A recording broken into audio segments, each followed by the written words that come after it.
Hi there, Natalie with you today with a new process video for Citrus Twist Kits. And today I'm going to show you what I created with all the new goodies that are coming to the shop in December. I have all the stamps, the ephemera. I also have the marigold and paper pad, the day-to-day stickers, and a few of the papers from the add-on kit. So I'm going to mix everything together in my page.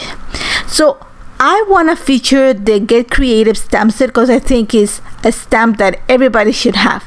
So what better way to create a layout about me and my favorite thing, which is scrapbooking, than to get messy, which is pretty much what I do all the time. So I'm going to start with a little bit of mixed media. And for this, I am using a piece of paper for my background. This is Vicky Boutin's foundation paper. This is a 140-pound paper, so it's really heavy. It's going to hold the mixed media nicely. And it has a coating, so it's going to make the mixed media glide on top of the paper, which is the equivalent as having a pre-gesso cardstock. So pretty much the same idea. And what I'm going to use to create my mixed media are actually Distress inks. I am using a Speckled egg, and I'm also going to bring, what is the other one? A smoky gray, I think that's the name. But I'm going to use these two for my layout. So I'm starting by stamping a little bit of the Speckled egg Distress Oxide on a piece of acrylic and a piece of acetate, sorry. I'm going to add a little bit of water to dilute the ink, and then I'm going to add it on, like using splatters onto my cardstock, but I'm gonna come in with the packaging, or in this case the piece of acetate, and just stretch the ink. I want to create just two blobs or two pieces of watercolor on the background. One is gonna be large enough to hold a picture, two pictures, and they're around 2 by 3 inches, and the other one is where I want to add, think of it as kind of adding my title. So I'm just gonna keep working the mixed media for this background, and all I'm gonna do is simple mixed media, nothing complicated. Like I said, all I did is stamp the ink pad on top of my acetate. I'm gonna dilute it with some water, and then I'm gonna use the liquid watercolor, or liquid ink in this case, just to create the watercolor blob or spot on my page. One is gonna be quite big, and you're gonna see that I'm adding it at the top right corner of my layout, and I'm adding the smaller blob at the bottom right corner of my layout, and at the top left corner is the bigger blob. Sorry, I think I got them confused. And once I have the blue in place, I'm gonna come in with the smoky, I think it's a smoky gray, I can't remember what the exact name is, but again, I'm just gonna work it on the same way. I'm stamping the ink pad on my piece of acetate, adding some water to dilute it, and then I'm gonna use a bit of splatters and a bit of the packaging technique just to extend the ink on my background. Pretty simple. Again, I am using foundation paper, which means that it's really heavy cardstock. It's gonna hold the mixed media nicely. It has a coating which is allowing me to have the paint fluid on top of it for a while so I can mix it. If you do not have foundation paper, then you have to gesso your plain cardstock, just because you want to protect it from buckling. And you're gonna see that my page is gonna buckle a little bit, not tons, just a little bit. And the other key to make sure that I have a flat surface is I'm gonna let it dry on its own completely before I continue working. So just be mindful of that. If you have foundation paper, then yay, because it's super hard to find. But if you don't have it, then just go ahead and prepare your page, and by that add a quote of gesso to your page so that when you add the mixed media, the paper doesn't buckle. So you're gonna see that I just finished, I set it aside to dry completely. I added those big splatters of color just because that's a preference that I like. I like those big splatters of color. So now that it's completely dry, I'm gonna add some texture, and I want to keep it fairly light. You're gonna see that the colors that I've chosen for the background are super light. So I'm coming in with a little bit of molding paste, and this stencil is one that I've had in my stash for a long time. It's from Kaiser Craft, and all I'm gonna do is I'm gonna add those tiny little dots through the application of the mixed media. And all I'm doing is I'm picking some of the modeling paste with my palette knife, and I'm gonna run it just on one direction, which in this case is from the top to the bottom of the stencil, and create those vertical lines on my design. I'm not gonna cover the entire page with the stencil. I just want to create some lines of this dotty texture on my background. I'm gonna extend it a bit outside of the watercolor just to bring texture to the page, and it's just gonna be mostly in those areas. I'm gonna make sure that sets aside and dries completely before I continue working. While that is drying, I'm gonna start playing with papers, and you're gonna see that I'm gonna bring some papers from the add-on kit. I'm also gonna use some of the papers from the Marigold 6x8 paper pad, and right now I'm just gonna play with layers. I am gonna start working by adding layers of paper and ephemera.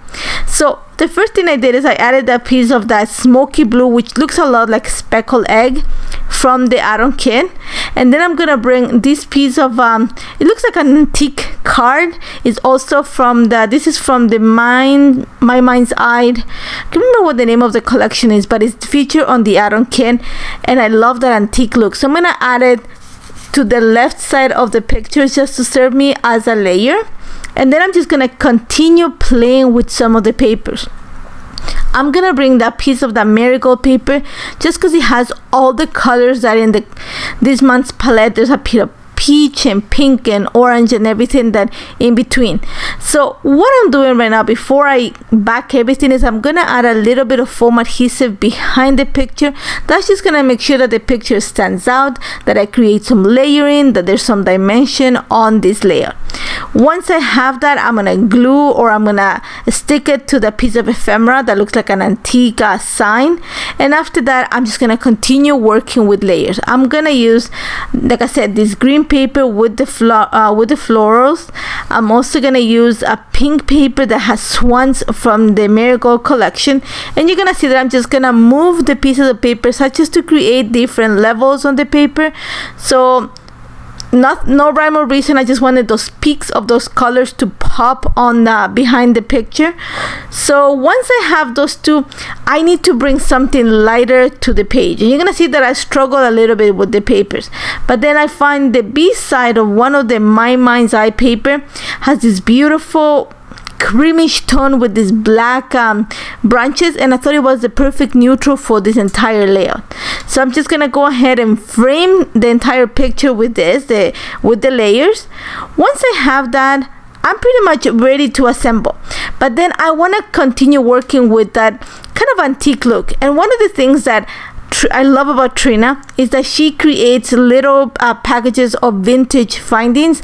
So all book pages, there's all pieces of lace, and I pretty much buy it all the time, but I was running out of it, so she was really nice to send me a new kit that she customized for me, and I love it. So this piece of paper came from as a piece of an all dictionary, and also I added a piece of the XOXO at the top. That's from the ephemera pack that just got released. And then all I'm gonna do is gonna start playing with some of the florals from the floral ephemera just to create a cluster. And I'm gonna add a cluster to the top left corner of the pictures, and then once I have that in place, I'm gonna go ahead and I'm gonna add some foam adhesive behind the florals because I want to create a layer look. I want to create a little bit of shadow, some movement behind it. Once I have that in place, I'm pretty much gonna go ahead and glue this onto the paper. And one of the things that I realized when I was adding my paste, my modeling paste, is that I liked it better when the large blob of watercolor was sitting at the bottom. So I kind of rotated my paper 180 degrees so that the big blob of watercolor is at the bottom of the page, and the small little amount of watercolor that was on the bottom right corner now sits on the top left corner. So I like the formation much better. It makes it less heavy for me. Before it was just making it really top heavy. Not a fan of those type of layouts. So just by flipping the background, like I said, 180 degrees, I feel more comfortable with this look from my paper. So all I'm doing right now, I'm just gonna continue adding some of those florals that find your joy in the journey that comes from the ephemera pack from the My Mind's Eye collection. I'm adding some of the gold stickers from the day-to-day sticker book, and also you're gonna see that I'm gonna add some branches.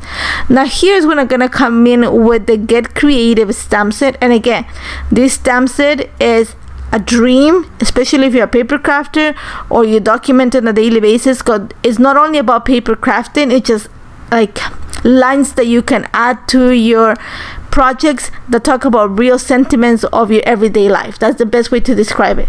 So all I'm gonna do is I'm actually gonna stamp one of the little I think it's like a little signal that says note to self.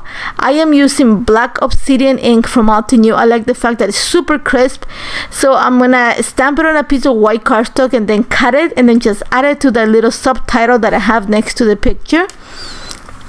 After that, I'm just gonna add some of the sentiments that come in this stamp set. One says getting my craft on, and I'm gonna stamp that with a smoky gray. And then the other one says art and love, and I'm stamping that with the speckled egg to the sides of the picture. And then to create my title, I'm actually gonna use just the stamp, and for that I am using again Altenew black obsidian ink. It's very crisp, very juicy, and it works perfectly with watercolor because it doesn't smudge. So I'm using the and then at the bottom I'm gonna say get creative and then get messy, and then I'm gonna bring the currently stamp set, which is another one of the new stamp sets that says here and now, and that's what my title is gonna read. And then get creative, get messy, here and now. Because honestly, this is one of my, where you're gonna find me most of the time at the dining room table. Once I've cleaned, once I've taken care of my kids, I am there creating something with paper. So now, just to balance the page, just because I have that bold title, I'm actually gonna come in with a little piece of paper that I cut out from that kind of a sign ephemera that I had, and I'm gonna add that heart with the florals. Also comes with the My Mind's Eye collection. And then I'm gonna bring a pop of gold because I have the gold at the bottom. Again, that's from the day-to-day sticker set. I'm adding a piece of foam adhesive behind it just to give a little bit of a lift. And then I'm just adding one of the florals that comes in the day-to-day collection, kind of see-through. After that, you're not gonna see here, I did it outside of the camera. I added my lines of journal to the left of the picture and just a few enamel dots to complete the page. I love how this turned out. Everything I use is available at the Citrus Twist Kit shop besides the inks, but everything is available there. Go get it because it's so versatile. You can use it for all sorts of projects, and I hope you like it. As always, if you have any questions, do not hesitate to contact me. Thank you so much for joining me, and take care, guys. I'll see you soon. Bye.